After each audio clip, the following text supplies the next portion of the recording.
नमस्कार दोस्तों, स्वागत है आप सभी का हमारे चैनल भक्ति ज्ञान में। दोस्तों, आज मैं आपको श्रीमद् भागवत महापुराण की कथा का श्रवण करा रहा हूँ। आप सभी भक्तजन इस कथा को श्रद्धा पूर्वक मन लगाकर सुने। भगवान श्री कृष्ण आप सभी की मनोकामना पूर्ण करेंगे और आप सभी के कष्टों को हर लेंगे। श्री सुखदेव जी कहते हैं, एक बार भरत जी गंगकी में स्नान कर नित्य नैमित्तिक तथा शौचादि अन्य आवश्यक कृत्यों से निवृत्त हो प्रवण का जप करते हुए 3 मुहूर्त तक नदी की धारा के पास बैठे रहे। राजन, इसी समय एक हिरनी प्यास से व्याकुल हो जल पीने के लिए अकेली ही उस नदी के तीर पर आई। अभी वह जल पी ही रही थी कि पास ही गरजते हुए सिंह की लोक भयंकर दहाड़ सुनाई पड़ी। हरिण जाति तो स्वभाव से ही डरपोक होती है। वह पहले ही चौकन्नी होकर इधर उधर देखती जाती थी। अब जो ही उसके कान में वह भीषण शब्द पड़ा कि सिंह के डर के मारे उसका कलेजा धड़कने लगा और नेत्र कातर हो गए।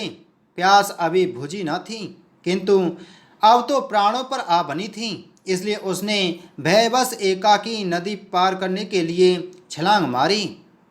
उसके पेट में गर्भ था, अतः उछलते समय अत्यंत भय के कारण उसका गर्भ अपने स्थान से हटकर योनि द्वार से निकलकर नदी के प्रवाह में गिर गया।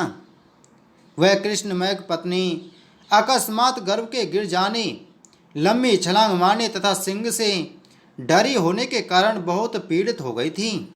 अब अपने झुंड से भी उसका विचय हो गया, इसलिए वह किसी गुफा में जा पड़ी और वहीं मर गई। राजर्षि भरत ने देखा कि बेचारा हिरनी का बच्चा अपने बंधुओं से बिछुड़कर नदी के प्रवाह में बह रहा है। इससे उन्हें उस पर बड़ी दया आई और वे आत्मीय के समान उस मातृहीन बच्चे को अपने आश्रम में ले आए। उस मृग छौने के प्रति भरत जी की ममता उत्तरोत्तर बढ़ती ही गई। वे नित्य उसके खाने पीने का प्रबंध करने, व्यागादि से बचाने, लाड़ लड़ाने और पुचकारने आदि की चिंता में ही डूबे रहते थे। कुछ ही दिनों में उसके यम नियम और भगवत पूजा आदि आवश्यक कृत एक एक करके छूटने लगे और अंत में सभी छूट गए। उन्हें ऐसा विचार रहने लगा, अहो कैसे खेद की बात है, इस बेचारे दीन मृग छौने को काल चक्र के वेग ने अपने झुंड सहद और बंधुओं से दूर करके मेरी शरण में पहुंचा दिया है। अब मुझे ही अपना माता पिता भाई बंधु और यूथ के साथी संगी समझदा है। इसे मेरे सिवा और किसी का पता नहीं है और मुझ में इसका विश्वास भी बहुत है। मैं भी शरणागत की उपेक्षा करने में जो दोष है उन्हें जानता हूँ, इसलिए मुझे अब अपने इस आश्रित का सब प्रकार की दोष बुद्धि छोड़कर अच्छी तरह पालन पोषण और प्यार दुलार करना चाहिए। निश्चय ही शांत स्वभाव और दोनों की रक्षा करने वाले परोपकारी सज्जन ऐसे शरणागत की रक्षा के लिए अपने बड़े से बड़े स्वार्थ की भी परवाह नहीं करते। इस प्रकार वह हरिणी के बच्चे में आसक्ति बढ़ जाने से बैठते सोते टहलते टहलते और भोजन करते समय भी उसका चित्त उसके स्नेह पास में बना रहता था। जब उन्हें कुश पुष्प समिधा पत्र और फल मूलादि लाने होते तो भेड़ियों और कुत्तों के भय से उसे वे साथ लेकर ही वन में जाते। मार्ग में जहाँ तहाँ कोमल घास आदि को देखकर मुग्ध भाव से वह हरिण शावक अटक जाता तो वे अत्यंत प्रेम पूर्ण हृदय से दयावश उसे अपने कंधे पर चढ़ा लेते। इसी प्रकार कभी गोद में लेकर और कभी छाती से लगाकर उसका दुलार करने में भी उन्हें बड़ा सुख मिलता। नित्य नैमित्तिक कर्मों को करते समय भी राजेश्वर भरत बीच बीच में उठ उठकर उस मृग बालक को देखते और उस पर उनकी दृष्टि पड़ती, तभी उनके चित्त को शांति मिलती। उस समय उसके लिए मंगल कामना करते हुए वे कहने लगते, बेटा तेरा सर्वत्र कल्याण हो।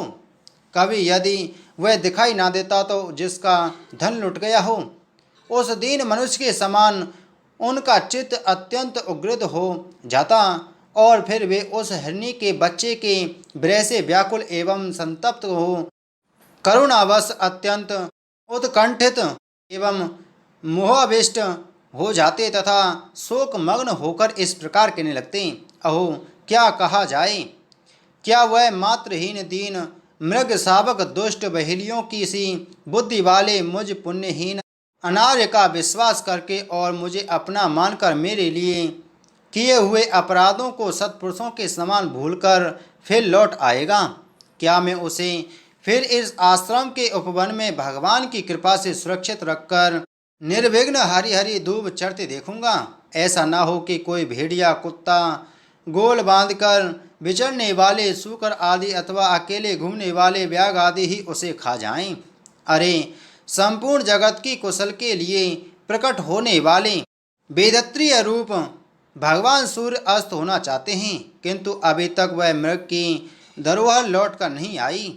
क्या वह हिरण्यराज कुमार मुझ पुण्यहीन के पास आकर अपनी भांति भांति की मृग शावकोचित मनोहर एवं दर्शनीय क्रीड़ाओं से अपने स्वजनों का शोक दूर करते हुए मुझे आनंदित करेगा? अहो जब कभी मैं प्रणय कोप से खेल में झूठ मूठ समाधि के बहाने आंखें मूंद कर बैठ जाता, तब वह चकित चित्त से मेरे पास आकर जल बिंदु के समान कोमल और नन्हे नन्हे सींगों की नोक से किस प्रकार मेरे अंगों को खुजलाने लगता था। मैं कभी कुशों पर हवन सामग्री रख देता और वह उन्हें दांतों से खींचकर अपवित्र कर देता, तो मेरे डांटने डपटने पर वह अत्यंत भयभीत होकर उसी समय सारी उछल कूद छोड़ देता और ऋषि कुमार के समान अपने समस्त इंद्रियों को रोककर चुपचाप बैठ जाता था। फिर पृथ्वी पर उस मृग शावक के खुर से चिन्ह देखकर कहने लगते, अहो इस तपस्विनी धरती ने ऐसा कौन सा तप किया है जो उस अति विनीत कृष्ण सार किशोर के छोटे छोटे सुंदर सुखकारी और सुकोमल खुरों वाले चरणों के चिन्हों से मुझे, जो मैं अपना मृग धन लुट जाने से अत्यंत व्याकुल और दीन हो रहा हूँ, उस द्रव्य की प्राप्ति का मार्ग दिखा रही है और स्वयं अपने शरीर को भी सर्वत्र उन पद चिन्हों से विभूषित कर स्वर्ग और अपवर्ग के इच्छुक द्विजों के लिए यज्ञ स्थल बना रही है। चंद्रमा में मृग का सा श्याम चिन्ह देख उसे अपना ही मृग मानकर कहने लगते, अहो जिसकी माता सिंह के भय से मर गई थी, आज वही मृग शिशु अपने आश्रम से बिछुड़ गया है। अतः उसे अनाथ देखकर क्या ये दीन वत्सल भगवान नक्षत्रनाथ दयावश उसकी रक्षा कर रहे हैं? फिर उसकी शीतल किरणों से आह्लादित होकर कहने लगते, अथवा अपने पुत्रों के वियोग रूप दावानल की विषम ज्वाला से हृदय कमल दग्ध हो जाने के कारण मैंने एक मृग बालक का सहारा लिया था। अब उसके चले जाने से फिर मेरा हृदय जलने लगा है, इसलिए अपनी शीतल शांत स्नेहपूर्ण और वदन सलिल रूपा अमृतमयी किरणों से मुझे शांत कर रहे हैं। राजन, इस प्रकार जिनका पूरा होना सर्वथा असंभव था, उन विविध मनोरथों से भरत का चित्त व्याकुल रहने लगा। अपने मृग शावक के रूप में प्रतीत होने वाले प्रारब्ध कर्म के कारण तपस्वी भरत जी भगवत आधारण रूप कर्म एवं योगानुष्ठान से च्युत हो गए। नहीं तो जिन्होंने मोक्ष मार्ग में साक्षात विघ्न रूप समझकर अपने ही हृदय से उत्पन्न ध्वजस्थ पुत्रादि को भी त्याग दिया था, उन्हीं की अन्य जातीय हिरण्य शिशु में ऐसी आसक्ति कैसे हो सकती थी? इस प्रकार राजर्षि भरत विघ्नों के वशीभूत होकर योग साधन से भ्रष्ट हो गए और उन मृग छौने के पालन पोषण और लाड़ प्यार में ही लगे रहकर आत्मस्वरूप को भूल गए। इसी समय जिसका टलना अत्यंत कठिन है, वह प्रबल वेगशाली कराल काल चूहे के बिल में जैसे सर्प घुस आए, उसी प्रकार उसके सिर पर चढ़ आया। उस समय भी वह हिरण्य शावक उनके पास बैठा पुत्र के समान शोकातुर हो रहा था। वे उसे इस स्थिति में देख रहे थे और उनका चित्त उसी में लग रहा था। इस प्रकार की आसक्ति में ही मृग के साथ उनका शरीर भी छूट गया। तदंतर उन्हें अंतकाल की भावना के अनुसार अन्य साधारण पुरुषों के समान मृग शरीर ही मिला, किंतु उनकी साधना पूरी थी। इससे उनकी पूर्व जन्म की स्मृति नष्ट नहीं हुई। उस योनि में भी पूर्व जन्म की भगवत आराधना के प्रभाव से अपने मृग रूप होने का कारण जानकर वे अत्यंत पश्चाताप करते हुए कहने लगे, अहो बड़े खेद की बात है, मैं संयमशील महानुभावों के मार्ग से पतित हो गया। मैंने तो धैर्य पूर्वक सब प्रकार की आसक्ति छोड़कर एकांत और पवित्र वन का आश्रय लिया था। वहाँ रहकर जिस चित्त को मैंने सर्वभूतात्मा श्री वासुदेव में निरंतर उन्हीं के गुणों का श्रवण मनन और संकीर्तन करके तथा प्रत्येक पल को उन्हीं की आराधना और स्मरण आदि से सफल करके स्थिर भाव से पूर्णतया लगा दिया था, मुझ अज्ञानी का वही मन अकस्मात एक नन्हे से हिरण शिशु के पीछे अपने लक्ष्य से च्युत हो गया। इस प्रकार मृग बने हुए राजर्षि भरत के हृदय में जो वैराग्य भावना जागृत हुई उसे छिपाए रखकर उन्होंने अपनी माता मृगी को त्याग दिया और अपनी जन्मभूमि कालंजर पर्वत से वे फिर शांत स्वभाव मुनियों के प्रिय उसी सालग्राम तीर्थ में जो भगवान का क्षेत्र है पुलस्त और पुलय ऋषि के आश्रम पर चले आए। वहाँ रहकर भी वे काल की ही प्रतीक्षा करने लगे। आसक्ति से उन्हें बड़ा भय लगने लगा था। बस अकेले रहकर वे सूखे पत्ते घास और झाड़ियों द्वारा निर्वाह करते मृग योनि की प्राप्ति कराने वाले प्रारब्ध के क्षय की बाट देखते रहे।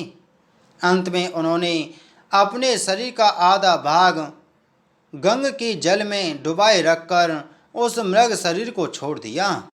बोलो श्रीमद् भागवत महापुराण की जय। बोलो श्री कृष्णचंद्र महाराज की जय।